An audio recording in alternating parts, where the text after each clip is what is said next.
So very good morning, good afternoon, good evening to whomever watching a different time period. I literally welcome you all to this another video session regarding new cyberfire. So probably we'll be having a discussion on WordPress pop chain vulnerability, which eventually leaves over 800 million website open to attacks. So what actually the vulnerability is and what actually pop chain vulnerability is and how actually a PHP code or arbitrary PHP code is all about. So everything we'll be discussing in details. So before proceeding or before going, just make sure that you do a subscription to this channel, like the channel, share the channel as soon as possible for getting the latest update regarding any cyber affairs. So moving forward, so when we discuss about what actually an arbitrary code is and what actually POP chain vulnerability is. So this vulnerability would allow the attacker to run arbitrary PHP code, okay, on a targeted website. Okay, so basically this vulnerability is a property oriented program, or we can say POP chain.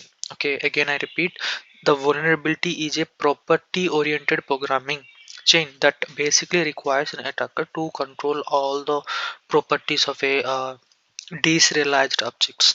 Okay, so with arbitrary PHP code typically refers to a security vulnerability that allows an attacker to execute arbitrary, or we can eventually say an unauthorized PHP code on a web server.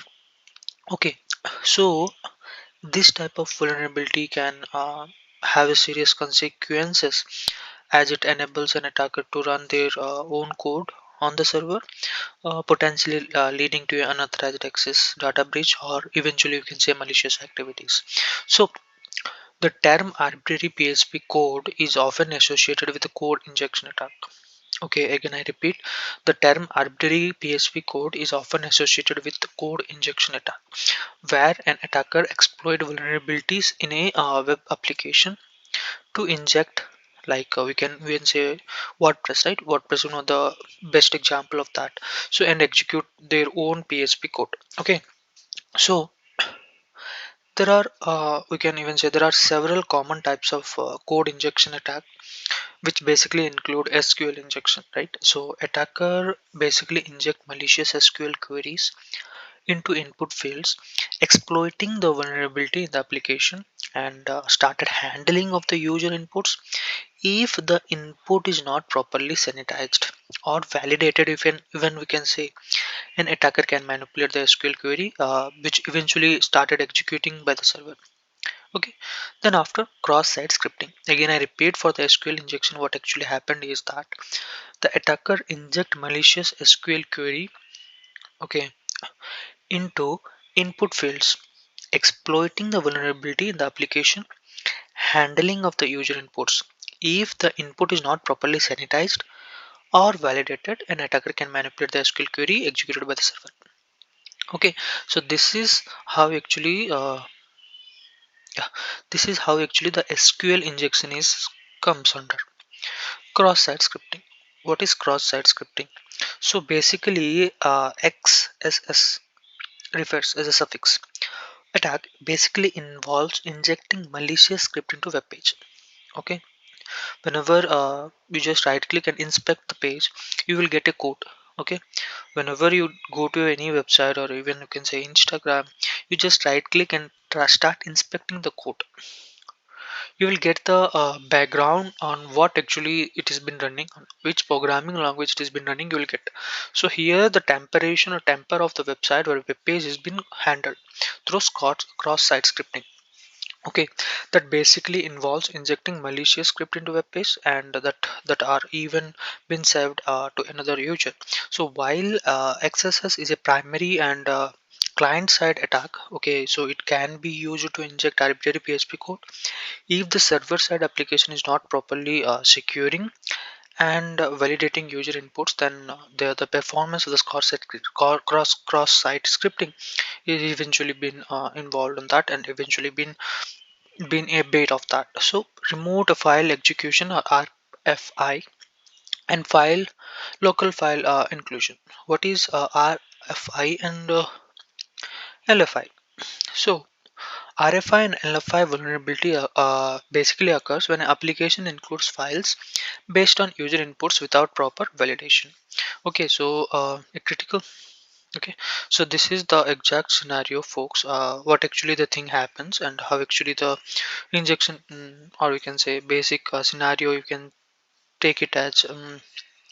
Okay, so when we discuss about these things, right, so we must and should have to learn about the preventive measures of this PHP code and how actually we can prevent that. So an attacker can manipulate these inputs and include arbitrary PHP code into internal or external or local files. Okay, so preventing arbitrary PHP code basically involves implementing secure code tactics and applying security measures such as input validation and sanitization, which I have already said, parameterized queries, content security policies, or you can say CSPs. So parameterized and input validation is just about validating the user inputs and validating and sanitizing the preventive measures on malicious inputs. Parameterized queries basically has statements to prevent SQL injection vulnerabilities. Content security policy or CSPs basically implement and enforce the content security policies to mitigate the impact of XSS attacks. File upload security, if an application or if your application basically allows any files to be uploaded or validated file types, and ensure that uploaded files cannot be executed as PHP script. Okay, least privilege principles. When we discuss about least privilege principle, limit the privileges of the web server and PHP process to reduce the potential impact of a successful attack. Okay, so that basically comes with least privilege principles. So regular security audits, code reviews, stay informed about the latest security best practices are the essential, are very essential, right? Very essential maintaining a secure web application and preventing arbitrary PHP executions. Okay, so coming to the scenario of WordPress, what actually happened here is that so a critical remote code execution vulnerability has patched as a part of WordPress 6.4.2 version. Okay, so this vulnerability exists in POP chain, which is basically introduced in version 6.4.